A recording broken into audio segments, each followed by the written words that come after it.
Hello! Hi అండి. 'శిశు with Kushi' YouTube ఛానల్‌కి ఈరోజు వచ్చేసండి నేను కోటి సోమవారాల పూజ కదండీ!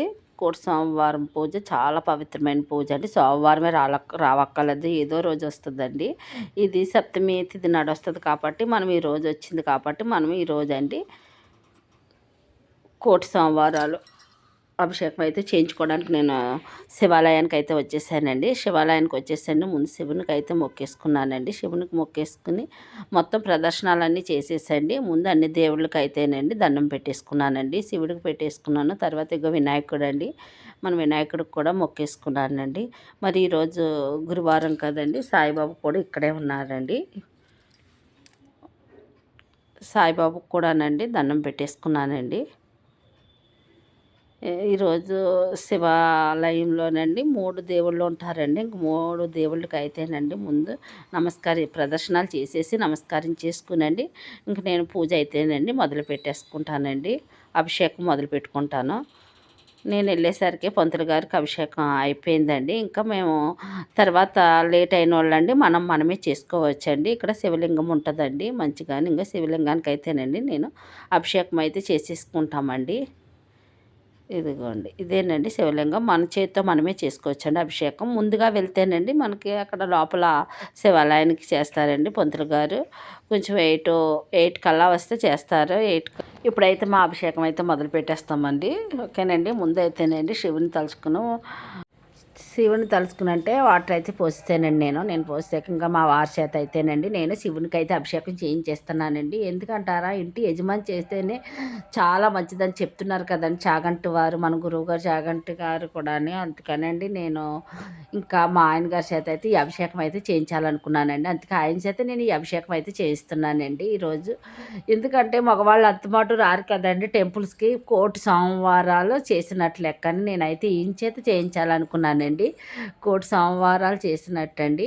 ప్రతి సోమవారం రవ్వాలంటే గుడికి రారు, వాళ్ళ ఆఫీసులకు అది వెళ్ళిపోతారు కదండి. ఇంక అందుకని నేను ఈరోజు అయితే అభిషేకం ఈయన చేత చేయించాలనుకున్నానండి. ఇలాగే ముందైతేనండి పంచామృతంతో వాటర్తో ఇక తర్వాత కొబ్బరి నీళ్ళతో అయితేనండి స్వామివారికి అయితే ఇష్టమైన అభిషేకం అయితే పూర్తి చేసేసారండి చాలా బాగానే. మనం బాగానే మన పంతులు గారికి రోజు వెళ్తున్నాం కదండి అభిషేకానికి. పంతులు గారు ఎలా చేస్తున్నారో చూసారండి ఈయన. అందుకే బాగానే చేసేస్తున్నారు అభిషేకం అయితేనండి. నేను ఆయన చేయి పట్టుకుని నేను కూడానండి అభిషేకంలో పాల్గొన్నానండి. ఇలాగా మనకి ఇంటి యజమాని చేస్తే మన ఇంట్లో అందరికీ వర్తిస్తుంది కదండి. అందుకనేనండి నేను మా ఇంటి యజమాని చేత అయితే చేయించేస్తున్నానండి. ఇంకా వాళ్ళు కూడా ఇంక అంతమాట గుడికి అది రారు కదండి. ఇలాంటప్పుడే మనం యూజ్ చేసుకోవాలండి. ఇలా స్పెషల్ పూజలు ఉన్నప్పుడే. ఇవాళ కోట సోమవారం కాబట్టండి కోట సోమవారం పూజ కాబట్టండి అభిషేకం ఈరోజు ఏం చేయించేసానండి. కానీ చాలా బాగానే చేస్తున్నారండి. రాదేమో అనుకున్నాను. అంటే మేము టెంపుల్స్కి వెళ్తున్నాం కదండి, పంతులు గారు ఎలా చేస్తున్నారో అన్ని గ్రహించినట్టున్నారండి. బాగానే చేశారు. ముందైతే అభిషేకం అయిపోయాకనండి మరి మన శివయ్య అలంకార ప్రియుడు కదండి. ఇంకోండి ముందు అలంకరణ అయితే మొదలు పెట్టేశారండి. గంధంతో రాసేసామండి, విభూది గంధంతో. తర్వాత కుంకుమతో అయితేనండి నామాలు పెట్టేశారండి. ఇలాగా స్వామివారిని అయితే అలంకరించేసుకున్నారండి. ఎంతో ఇష్టమైన స్వామివారికి గన్నేరు పువ్వులండి, జిల్లేడు పువ్వులు, బిల్వపత్రం కదండి, అవి కూడా పత్రి కూడా పట్టుకుని వచ్చేసామండి టెంపుల్కి కదా. ఇవన్నీ ఇంకోండి బిల్వపత్రం పెట్టారండి. బిల్వపత్రం, జిల్లేడు పువ్వులు, అవన్నీ గన్నేరు పువ్వులు అన్నీ పెట్టుకొని దేవుణ్ణి అయితే నన్ను అలంకరించుకున్నామండి. ఇలా అలంకరించారండి. ఇలా అయితే పూజ ఇంకా అభిషేకం అయితేనండి మన శివలింగాన్ని మన చేతితో మనమే చేసుకోవచ్చండి. ఇక్కడ లోపల కూడా శివలింగం ఉంటుందండి. అది అయితేనండి తొందరగా అయిపోతుందండి. మేము కొంచెం లేట్ వెళ్ళామండి. వెళ్ళేటప్పటికే అయిపోయిందండి లోపల అభిషేకము. అందుకని మేము ఇక్కడ శివలింగానికి మా ఆయన గారి చేత చేయించానండి. సర్లే ఎవరు చేసినా మనకి దేవుడు అక్కడి నుంచే చూస్తున్నాడండి. ఇంకా నేను పనిలో పని ఇతను ఇంకా ఈ రోజు 365 ఒత్తులు వెలిగించేస్తే మంచిది కదా అనిపించిందండి నాకు. అందుకే కోటి సోమవారాలు ఇలాగా 365 ఒత్తులు వెలిగితే ఎంతో పుణ్యం కదండి. అందుకే ఆయన చేత అయితే నేను 300 ఆవునేతిలో పెట్టిన ముంచిన ఒత్తులండి అవి 365 ఒత్తులునండి. నేను ఆయన 365 ఒత్తులకినండి ఆయన అలంకరించేసండి. పువ్వులతో అయితే అలంకరించేసండి ఆయన అయితేనండి 365 ఒత్తులు వెలిగించేస్తున్నారండి. నైవేద్యం కింద కూడానండి వెండి ఖజ్జూరం పెట్టామండి. వెండి ఖజ్జూరం చాలా ఇష్టం అంటండి స్వామివారికి.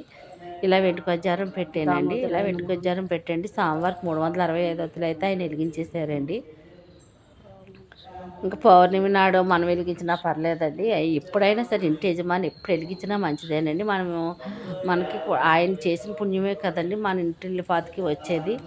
అలాగంటే ఆయన అయితే నేను 365 ఒత్తులు స్వామివారికి వెలిగించారండి. పిల్లలు లోపల పెట్టావా? ఇంకా అక్కడి నుంచి అయితేనండి మనం దేవుని తెలుసు సోమవారం అభిషేకం అన్నీ అయిపోయినాయి కదండి. నేను కూడానండి దీపదానం చేయాలనుకున్నానండి. సోమవారికి దీపదానం కూడా చేసేద్దాం ఈరోజు అనుకున్నానండి. ఈరోజు చాలా మంచిది కదండి. దీపదానం కూడా చేసేవాళ్ళు ఉసిరి దీపదానం చేస్తే చాలా మంచిదండి. నేను ఉసిరి దీపదానం అనేది కూడా వీడియో తీసి పెడతానండి. ఇలా సోమవారికి అగరత్తులతోటి హారతి ఇచ్చేసండి. హారతి కప్పారం తీసుకునండి. సోమవారికి హారతి కూడా ఇచ్చేయమన్నానండి. ఇది అట్టకప్పరం బిళ్ళ వెలిగించి ఇలా హారతి ఇచ్చుకొని స్వామివారికి ఒకటిగా మనం చూపిస్తే చాలా మంచిది కదండి. మన పూజ అనేది కంప్లీట్ అవుతుందండి. మంగళహారతి ఇచ్చేస్తేనండి. ఇలా మంగళహారతి కూడా ఇచ్చేసండి. ఇంతకీ ఇలా ఇట్టి కాలదు స్వామివారికి అయితే సాష్టాంగ నమస్కారం అయితే చేసేమన్నానండి. అది గంట అందులో ఇలా మనం అయితే ఆడవాళ్ళు అయితేనేమో మొక్కలతో నమస్కరించుకోవాలి. గంట కొట్టు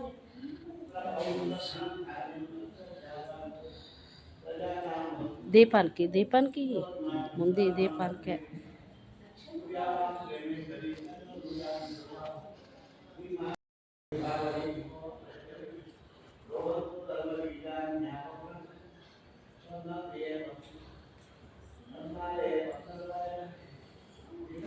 కొడుకుని ప్రదర్శించి ఇలా దీపాలు అయిపోయాక సాష్టాంగ నమస్కారం చేయాలండి. సాష్టాంగ నమస్కారం చేసుకుంటే చాలా మంచిది.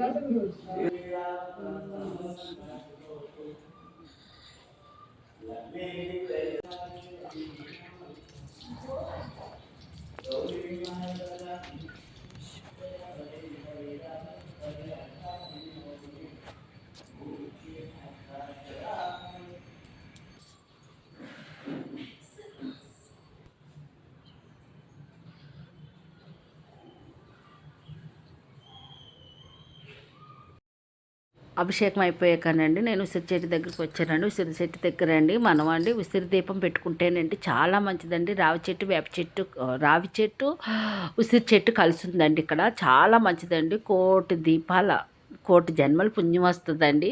ఈరోజు రావి చెట్టుకి ఉసిరి చెట్టుకి ఉసిరి దీపం వెలిగిస్తే అంత మంచిదండి. నేనైతేనండి ఇలాగా ఉసిరి చెట్టుకి రావి చెట్టుకి దీపం వెలిగించండి.